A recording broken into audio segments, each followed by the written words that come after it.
Results that remain very disappointing, as manifested by the declining financial, operational, and our environmental performance.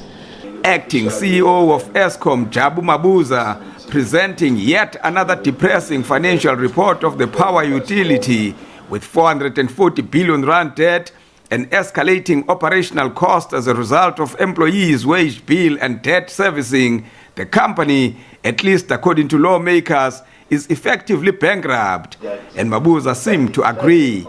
There is no other way of calling our situation. We're in a terrible situation. The only thing is we know no option that has no Eskom,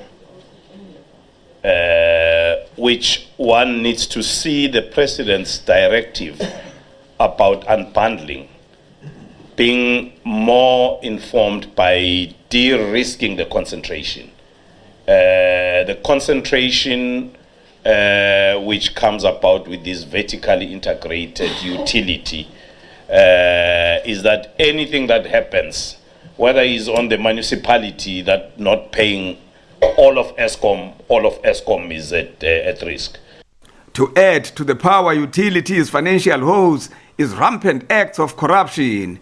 The Auditor General revealed this week that the more than 5 billion rand in wasteful and fruitless expenditure, which has been incurred by 4 SOEs that report to the Department of Public Enterprises, largely come from Eskom. Mabuza says they are doing their best to investigate and bring culprits to book. It's not unheard of in the Eskom situation that you would have claims of about, take a number, of 38 billion. And when you start to look at that, you'll find that what is really legitimate there is closer to 2 billion.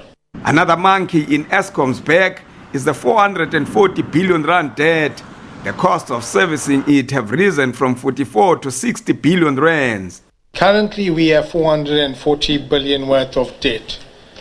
If that average repayment term, Honorable Chair, is 10 years, that's give or take, call it 45 billion per annum on repayments.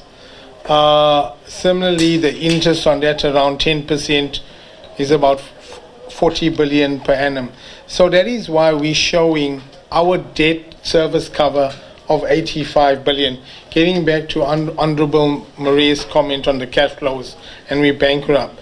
If you're only generating 30 billion from cash from operations to improve the ratios that Honorable Mankwanazi asked, a combination of one or two things can happen. One, the cash from operations through earnings must improve from the 30 billion to a higher number. Number two, the debt service commitments need to be reduced. The power utility is now pinning its hopes on Finance Minister Tito Mbowene's mini-budget statement at the end of this month and the President's Eskom special paper a week later. Manelisi Dubase, SABC News, Parliament.